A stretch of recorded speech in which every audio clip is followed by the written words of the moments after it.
Democratic race for U.S. Senate in Maine. Graham Platner, as you may be aware, is seeking to lock up the nomination following a recent string of scandals. But even though she suspended her campaign in April, Maine Governor Janet Mills is still on today's ballot, and so is David Costello, who previously ran for Senate in 2024. They are looking to face off against incumbent Senator Susan Collins, who's running unopposed for the Republican nomination. CBS News political director Fin Gómez joins us from D.C. because he's following this race and many others for us. Fin, good morning. Is Graham Platner still considered the presumptive Democratic nominee considering the controversies? Happy Election Day, Errol. Yes, despite a tumultuous final stretch, Platner remains the clear frontrunner heading into today's primary. His outsider campaign has spent months building support and fundraising, and his strongest rival, as you said, Governor Janet Mills, suspended her campaign back in April, though she remains on the ballot. The race has been overshadowed recently by reports about Platner's personal conduct, including allegations from Lindsay Fifield, an ex-girlfriend who told the New York Times, among other alarming allegations, that he physically restrained her during their relationship about 10 years ago. Platner has vehemently denied those allegations, and his campaign has questioned the credibility of the accuser, who has worked for conservative organizations and Republican campaigns in the past. We've also heard from the former political director of Platner's campaign, Genevieve McDonald, who wrote in a Washington Post op-ed arguing that Platner is unfit for office, said he has problems with the truth. McDonald left the campaign last year following controversy over Platner's past Reddit posts, and later became a source for reporting on the sexting scandal. The Platner campaign has been critical of McDonald, arguing that Platner's wife had shared sensitive personal information with her in confidence after the campaign asked the couple to disclose any potential vulnerabilities that could become public.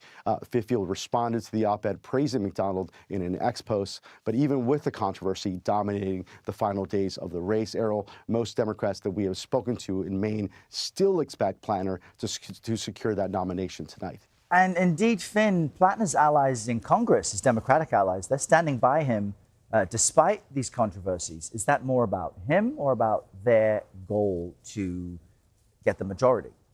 It's both. I think but more crucially, it's about the significance of this race and the significance of this state for their strategy to retake back the Senate. Many of Platner's supporters that we spoke to argue that the allegations should be weighed against his denials and that voters ultimately decide his political future. Others see him as a rare candidate capable of energizing progressives while also mounting a significant and serious challenge to Republican Senator Susan Collins. That's why we've seen top Democrats like Senator Bernie Sanders continue to stand by him. Our own Robert Casa spoke to Senator Sanders. Here's what he had to say about the situation. Senator, do you stand with Graham Platner? I think when you look at politics in general, there are no saints in the United States Senate.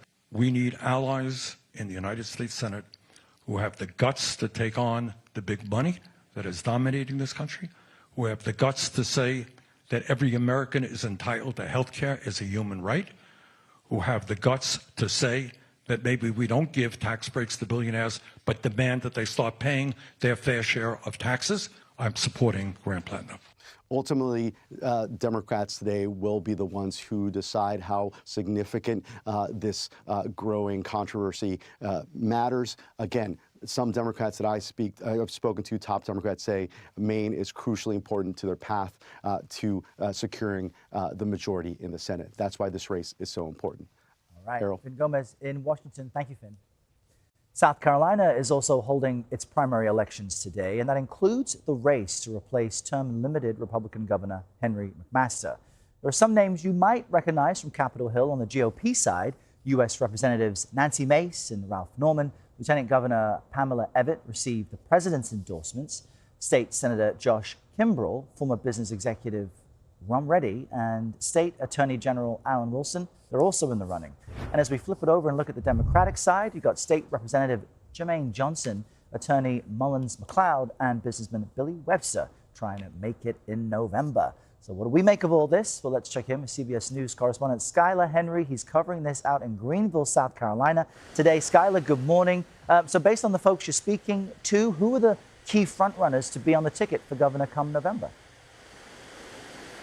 That's a good question, Errol. Good morning to you. I think many of the people that you speak with about this race would all say that this is genuinely a toss-up, a five-person Republican race, if you will, to see who will get the nomination heading into November, which could mean that we will likely see a June 23rd runoff altogether. Now, for months leading up to this contest, I think a lot of people around here certainly would have said that the Congresswoman, Nancy Mace, was widely viewed as the front runner, certainly with name recognition alone, but in recent weeks and in recent months has fallen out of lockstep, so to speak, with President Trump on a range of issues, most notably her and other members of Congress putting pressure on the Trump administration to be a bit more transparent about the Epstein files.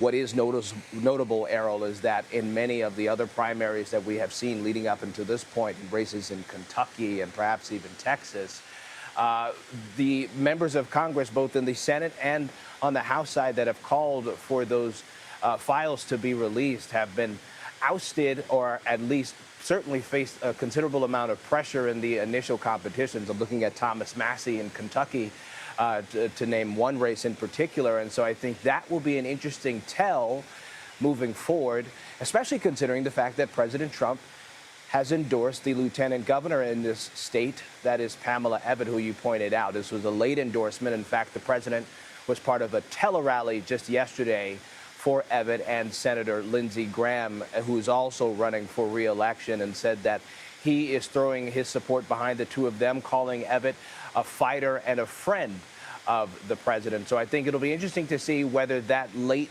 boost, if you will help Abbott get ahead in this crowded field here. But regardless, one of these candidates has to get 50% of the vote in order to avoid that June 23rd runoff. But I think all of these candidates that you mentioned are all relatively favorable, so to speak. And so I think it'll be interesting to see what happens when polls close at 7 p.m. tonight.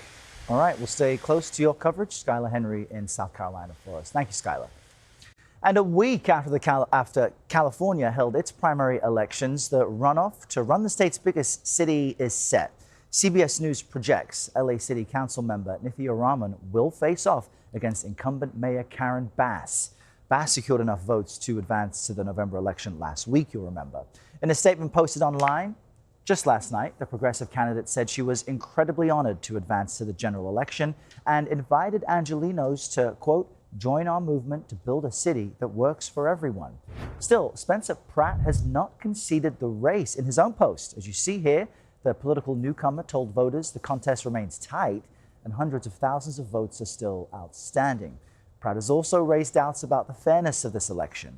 President Trump and other top Republicans have publicly accused Democrats in California of cheating, but to be clear, California historically counts its primary ballots slowly because of the verification process, and there is no evidence of any election fraud.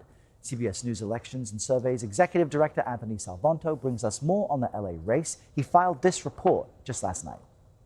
In that closely watched race for Los Angeles mayor, we now have the general election matchup set. Incumbent Karen Bass against Nithya Raman.